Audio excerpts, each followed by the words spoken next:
I think a compelling television commercial is when it connects with people on a visceral level. The act of advertising is the act of persuasion. And there's two ways that one can persuade. You can either manipulate or you can inspire.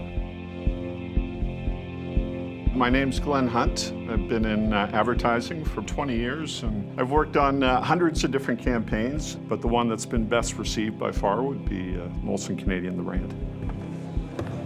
Hey. Molson at the time was looking for a new campaign and to do something with its premier brand, which was, Molson Canadian. Molson and Labatt's, they controlled close to 90% of the beer market at that point, and they were like literally neck and neck. I'm not a lumberjack or a fur trader. This was about a young Canadian guy coming out and correcting a misrepresentation of Canadian character. I don't live in an igloo or eat blubber or own a dog sled. I'd always been called to the States. That's the place I wanted to go. So I'd been there for a little while. I've made good friends with some people there, but they constantly like to chirp at me and take a few runs. So I hear you're from Canada. Yeah. How's it going, eh? He said, "Do you guys have running water up there?" Where's your tube, gay? Then he goes, New dude beauty. he's wearing a loose shirt, and I grabbed it from behind and I jerseyed him. I said, "Well, this is what happens when you screw with a Canadian." No hard feelings, eh? You said, eh? I think we have a really good sense of who they are, and they really don't have a sense of who we are.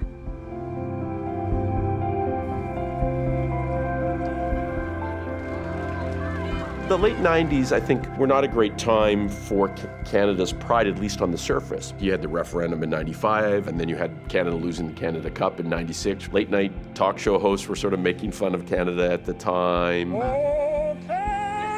But I think there were a lot of other things going on, and I think this is where younger Canadians really felt very differently. After a few years in the States, it was time to come back home, and I had the opportunity to do this pitch for Molson Canadian. There isn't a beer called American, there isn't a beer called Mexican or Swedish or Finnish, but there is a brand called Canadian. And so it's an opportunity to kind of capture what this nation's about. I believe in peacekeeping, not policing. Diversity, not assimilation. And that the beaver is a truly proud and noble animal. It's the answer to every stereotype I'd heard during 3.5 years of my friends basically taking the piss out of me. Do you want a donut? There's no way this commercial could work unless it was delivered by somebody who embodied everything. The very first person we met was Jeff Douglas. Hey. Well, this was just at the turn of the millennium. A lot of hockey greats have been rocking these awesome mullets. When I walked in with this Kentucky waterfall, they were like, that is the guy. He embodied everything we were looking for. He wasn't acting it, he was it. On the day of the shoot, Brett Marchand, who was then VP of marketing for Molson, my recollection is that he said to me, "We are going to ruin your life with this spot." A colleague of mine from the agency who was in charge of media came to me and said, "Did you know that they're going to feature Blame Canada on the Academy Awards?" Robin Williams was hosting that night, and he did a little bit from the South Park movie called Blame Canada.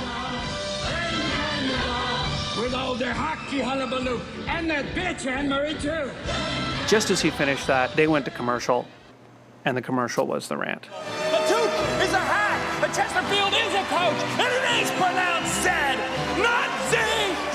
I was at an Academy Awards party. There were 30 or 40 people at that party. It was absolutely dead silent and broke into applause. Nothing like that has ever happened to me in my career. Made Molson Canadian the #1 brand immediately. I woke up, my agent had called. She's like, "Have you seen the National Post today?" And it was above the fold, a screen cap from the Rant. And I was like, what the hell? And I was terrified that I was going to be Canada's Where's the Beef Lady. No, it was like being Elvis Presley. A few months ago, Jeff Douglas was just a regular Joe.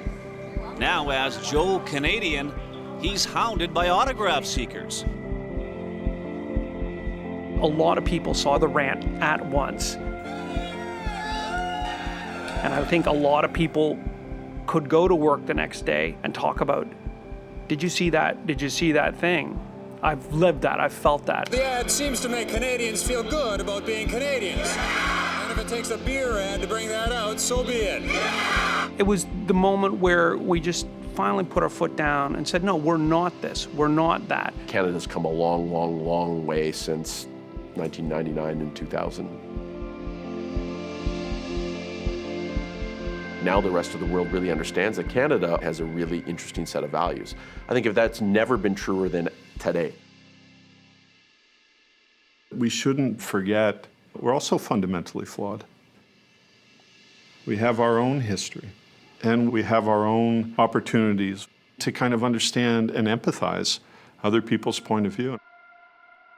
I'm very proud of it now. Like, I'm very happy to have been part of it. Like, I know that that is going to be what's on my tombstone. They will say, here lies Joe Canada. I'm okay with that, as long as it's a plaid tombstone. Thank you.